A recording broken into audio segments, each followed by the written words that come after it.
ইতিমধ্যেই সেনাবাহিনী চলে এসেছেন। এই মাত্র কিন্তু আমরা দেখতে পাচ্ছি সেনাবাহিনী চলে এসেছেন। যদি আপনাদেরকে একটু বলে রাখি, দেখতে পাচ্ছেন যে প্রচুর পরিমাণ ইট পাইকেল এখানে হয়েছে, প্রচুর পরিমাণ ইট পাইকেল পড়েছে।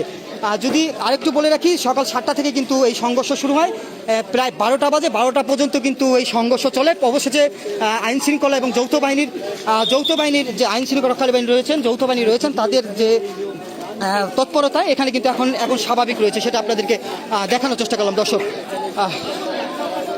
দেখতে পাচ্ছেন এখন এখানে একেবারে বৃষ্টির মতো, অর্থাৎ যে পরিমাণ ইট পাইকেল এখানে পড়েছে দর্শক, যে দেখলেই আপনারা এখানে আশ্চর্য হয়ে যাবেন যে সকাল 7টা থেকে কিন্তু এই সংঘর্ষ চলে, এখন 12টা বাজে, প্রায় 5-6 ঘন্টা কিন্তু এই সংঘর্ষতে জড়িয়ে পড়ে ফরিদপুরের ভাঙা উপজেলার যে মুন্সিরাবাদ স্ট্যান্ড রয়েছে, অর্থাৎ মুন্সিরাবাদ বাজার রয়েছেন, সেই বাজারে কিন্তু এই সংঘর্ষটা চলে। অবশেষে আইন শৃঙ্খলা যৌথ বাহিনীর যে তৎপরতায় আমরা দেখতে পাচ্ছি, স্থানীয় লোকজনের তৎপরতায়, গণ্যমান্য ব্যক্তিদের তৎপরতায় কিন্তু এখন এখানে স্বাভাবিক রয়েছে, অর্থাৎ এখানে কিন্তু প্রায় হাজার হাজার লোক ছিলেন এবং এই পাশে কিন্তু হাজার হাজার লোক ছিলেন।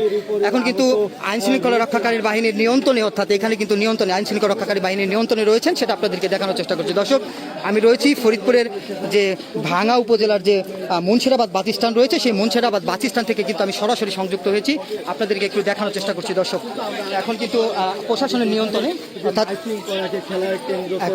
এখন কিন্তু প্রশাসনের নিয়ন্ত্রণে রয়েছেন এবং এখানে আমরা যদি আরেকটু বলে রাখি, প্রায় এখানে কিন্তু শতাধিকের উপরে কিন্তু আহত হয়েছেন, কিন্তু আমরা এখন পর্যন্ত কোনো নিহতর এমন কোনো সম্ভাবনা পাইনি যে নিহত হয়েছেন, কিন্তু আহত হয়েছেন শতাধিকের উপরে, সেটা আমরা জানতে পেরেছি। এখন কিন্তু যে প্রশাসনের নিয়ন্ত্রণে রয়েছেন এই ফরিদপুরের ভাঙা উপজেলার যে মুন্সিরাবাদ বাজার রয়েছে, সেই বাজারটা কিন্তু প্রশাসনের নিয়ন্ত্রণে রয়েছেন। এতক্ষণ পর্যন্ত দুই পক্ষের প্রায় হাজার হাজার মানুষ ছিল, অর্থাৎ একটি বৃষ্টির মতো কিন্তু এখানে ইট পাইকেল পড়েছিল, যার এখান থেকে বাজার থেকে সরিয়ে দিয়েছেন যৌথ বাহিনী এসে।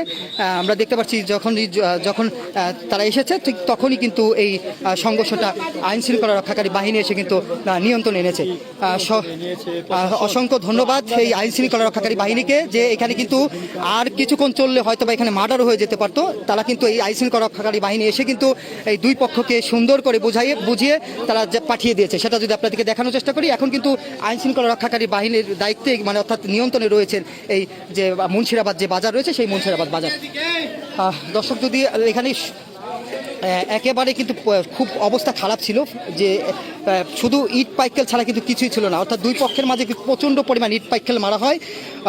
কিন্তু আমরা জানতে পারছি এখানে শতাধিকের উপরে কিন্তু আহত হয়েছেন, আমরা কোনো নিহতর খবর আমরা এখানে পাইনি, অর্থাৎ আহত হয়েছেন শতাধিকের উপরে। দর্শক, ছিলাম আমি আলামিন হোসেন বিজয়, ধন্যবাদ।